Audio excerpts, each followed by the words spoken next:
Ah, geez, here we go again.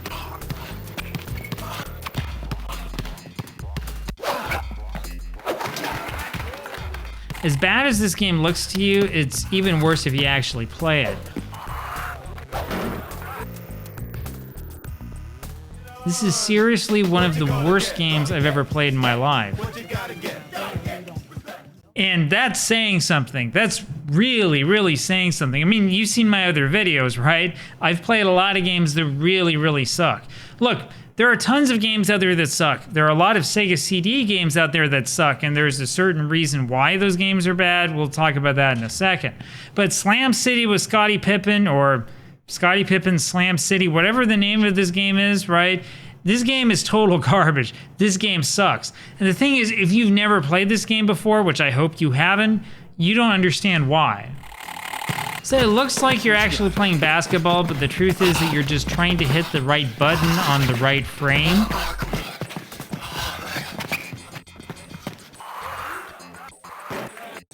And this rebounding system is an absolute joke.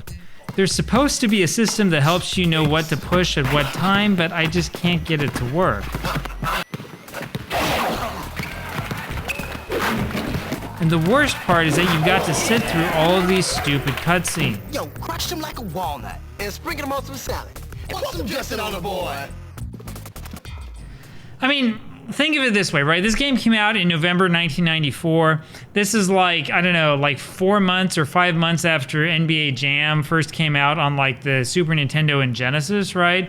So people back then were really excited about being able to play games at home that looked like a video, right? This full motion video thing was like in its heyday back then.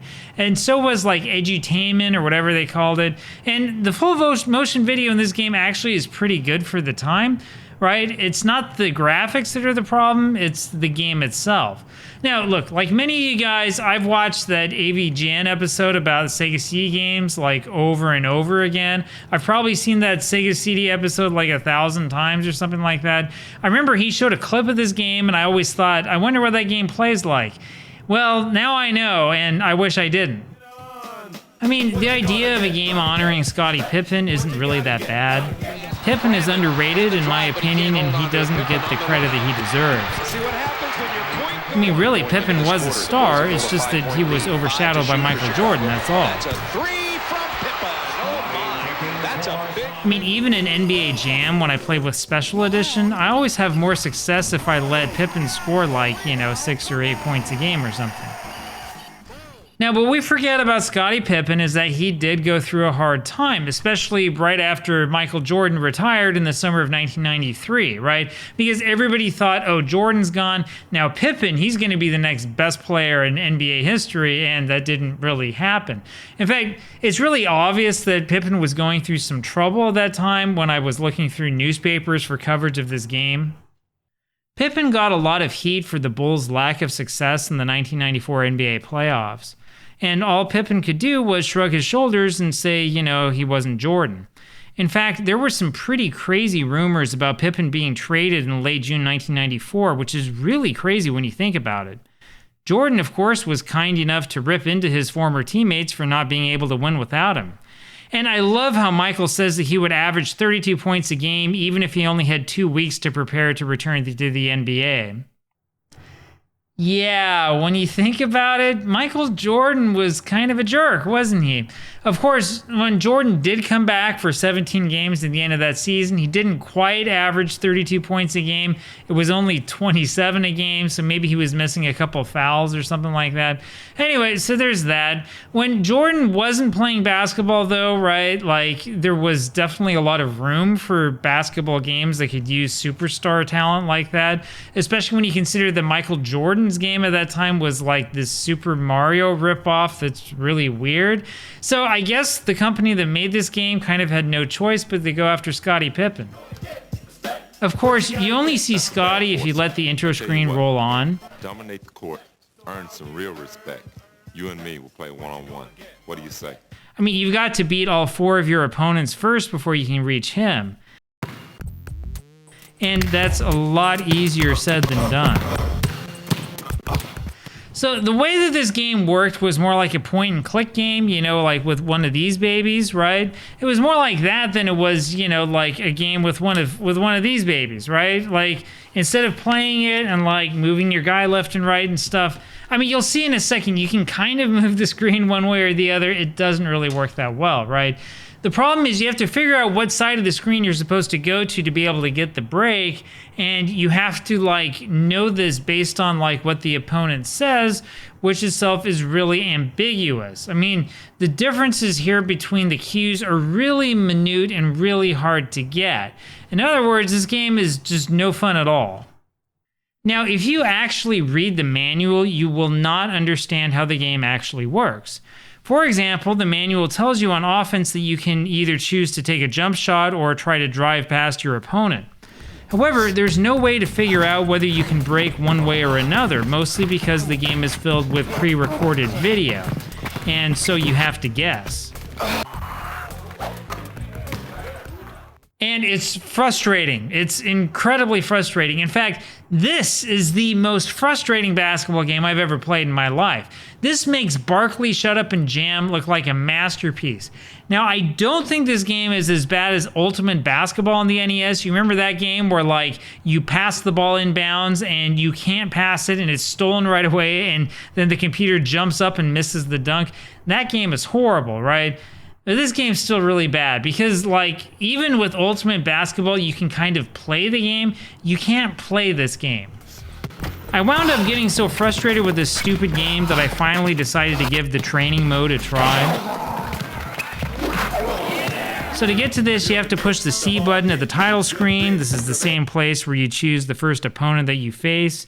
And then you go up and you turn training mode on. Now, the manual describes training mode as letting you see when you have chances for a break, and it tells you that you can learn the weaknesses of each of your opponents. Now, that would be really helpful if it were true, but the thing is, like, the training mode does tell you a few things about how to play the game, but for it to actually make any sense, you have to know things about this game that the manual doesn't tell you, the reviews don't tell you. Like, you have to, like, find some way to find, like, the secret of how the game actually works.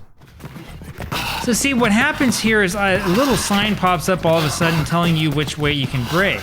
Of course, by the time I see it, it's too late, and so I wind up doing nothing. And half the time, the controls are so delayed that it doesn't register that I'm going for the break when the sign pops up. To get it to work right, you have to magically know which side the button is going to come up on, and then you have to push the right button at the right time. Now, fortunately, we live in the modern age, right? It's not 1994, which was like the Stone Age, right? No, these days we have this thing called the internet, and the internet has data that helps us figure out what to do with crappy games like this, right? The stuff that the internet has for this type of game is called a FAQ.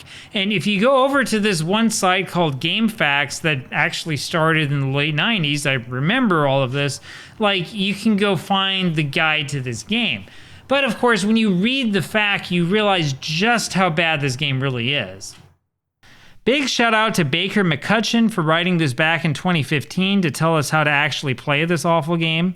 So it turns out that Baker's list is incomplete, but this is almost certainly the best list that you're ever going to find for this abomination.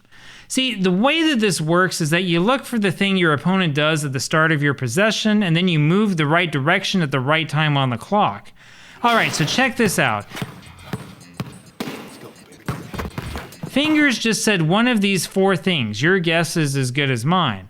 So if you watch this, you're supposed to break left at like 6 seconds or so. I think that fits well with this choice, though honestly, I'm not sure. And the thing is that ambiguity is the worst part of this game. It's the worst thing of all, right? So the way that the game works is like if you give up 7 points to whoever you're playing against, you lose. That's it. The thing is that Baker, when he was writing his FAQ, he found 19 different things that Fingers, the first guy you usually face, might do when you're on offense. There's another 11 things he might do when you're on defense, right? So you literally have to memorize all of those. And like the difference between these things is so minute that it's like, it's crazy. You can't tell the difference. And there's no time, of course, to like look at the paper in your hand when you're playing, right? You don't have time to take, like your piece of paper that's got all the stuff written on it and be like, oh, I'm supposed to push it this way when the guy says this or that, right? You can't do it because by the time you saw it, the time is up and it's too late and you have to take a jump shot. And, I mean, it's awful. Look, this game, even if you put it in practice mode where the game cheats for you, you still can't beat it. I mean, I'm literally cheating here, guys. I still can't stop him. The stupid break icon comes up for not even a quarter of a second. It's literally impossible. And if I miss my cue on offense, I wind up having the ball stolen from me, which means giving up another point. Even when I push the right button, I get the ball stolen from me. And yeah, I couldn't even win with the freaking training mode on. He's barely lost. Thought he might actually pull it off. So this game was made by this company called Digital Pictures, right? This was a company that made a couple of games that you probably actually have heard of. The truth, though, is that all of the games that this company made played the same way. They were all sort of like point and clickers. This game, Prize Fighter, was treated as a major success back in those days, which is funny when you consider how bad the game really is. So the game is filled with all of this full motion video, most of which looks really embarrassing and cheap in retrospect. It looks kind of like a normal boxing game until you discover that you can't actually hit your opponent no matter what you do. However, if you turn on the training mode, you will realize that it's the same as the Scottie Pippen game, except that you're boxing, not playing basketball. The concept here is 100% identical. And the same thing goes for Night Trap, which of course is the most famous game that Digital Pictures ever made. At least you can change different camera angles in Night Trap, but you're basically doing the same guessing as in the other games. So, look, the selling point behind these games was not the gameplay, it was the graphics, right? And the graphics are like okay for their time, although like even Night Trap, which has, the famous scene where she's in her nightgown or whatever, like, I mean, it's not that great. The graphics are not that great where you're like, who cares about the gameplay? I just want to watch this game, right? The gameplay here seriously is a problem, right? In fact, as I alluded to at the beginning, I really think that one of the reasons why the Sega CD struggled so much was because the gameplay behind these games was just total garbage. I mean, take a game like Punch-Out, for example. It's a simple game, sure, but you can at least control your fighter and make him, do stuff. In Prize Fighter, all you're doing is trying to read your opponent's visual clues so that you know which one of the 4 areas you can punch to. NBA Jam might be formulaic, right? But at least it plays sort of like a basketball game. I'm not sure what this is supposed to be, but this is certainly not a basketball game. And the thing is that I'm not the only person who concludes that this game totally sucks, right? In fact, the signs of this game sucking were clear right from the beginning. It's just a shame that a lot of people decided to pay money for the game anyway. I mean, the old newspaper advertisements looked really promising, sure, and GamePro gave it an okay review, I guess. But if you look closely, you will realize that the game simply was not fun and that the controls totally sucked. Now, I have to step in here and tell you that for GamePro, a score like that is abysmally bad, right? Like, I know the scale went from like 1 or maybe 0 or something to 5, but really, if you were getting below like a 3.5 on anything, that meant that the game had like major problems. So I don't know this for a fact, but I do suspect that GamePro was probably taking some money on the side for its, help with certain companies to make their games like, I don't know, saleable to kids and stuff like that. So in other words, like I said, if GamePro is giving you a 3 out of 5 for the fun factor, that means that your game absolutely sucks and nobody should ever play it. Video Games Magazine, right? This is the one that was run by Larry Flint. This magazine was at least honest with its review. Especially this part. Scottie deserves better, and so do I. I seriously don't understand why they would rate graphics separately, because the only thing anybody really cares about is the game fun to play, and this one is not. I mean, Betty was right here, right? There's nothing to like about this game at all. My favorite clipping, though, is this one from December 1994, when Tony Kukoc couldn't beat anybody in this stupid game. Anyway, that pretty much says it all, guys. Look, this is pretty simple. Slam City with Scottie Pippen is an abomination. Do not play this game.